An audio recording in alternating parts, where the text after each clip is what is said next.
ಒಮ್ಮೆ ತುಳುನಾಡಿನ ಘಟ್ಟದ ಕಾಡಿನಲ್ಲಿ ಅಣ್ಣ ತಂಗಿ ಎರಡು ಕಾಡು ಹಂದಿಗಳು ವಾಸಿಸುತ್ತಿದ್ದವು.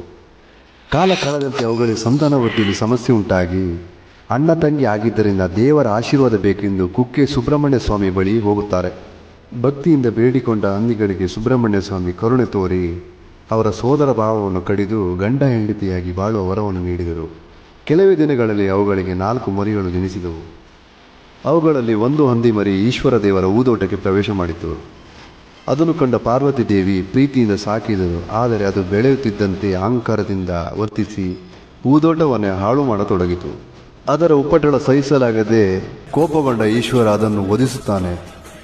ಪಾರ್ವತಿ ದೇವಿ ದುಃಖದಿಂದ ನಾನು ಸಾಕಿದ ಪ್ರಾಣಿಗೆ ಜೀವ ಕೊಡಿ ಎಂದು ಪಾರ್ವತಿ ದೇವಿ ಬೇಡಿಕೊಂಡರು. ಈಶ್ವರ ಪಾರ್ವತಿ ದೇವಿಯ ಮನಸ್ಸಿಗೆ ಮಿಡಿದು ಹಂದಿಗೆ ಜೀವ ಕೊಟ್ಟು ದೈವಶಕ್ತಿಯನ್ನು ಕರುಣಿಸುತ್ತಾರೆ.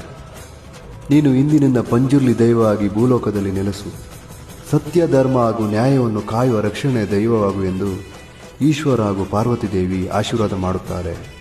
ಹೀಗೆ ಪಂಜುರ್ಲಿ ದೈವ ಭೂಲೋಕಕ್ಕೆ ಬಂದು ಇಳಿಯಿತು. ಜನರು ಬೆಳೆದ ಬೆಳೆ ಶಾಂತಿ ನೆಮ್ಮದಿ ಹಾಗೂ ಸತ್ಯವನ್ನು ರಕ್ಷಿಸುವ ಶಕ್ತಿಯಾಗಿ ಕಾಪಾಡುವ ದೈವವಾಗಿ ನೆಲೆ ನಿಲ್ಲುತ್ತಾರೆ.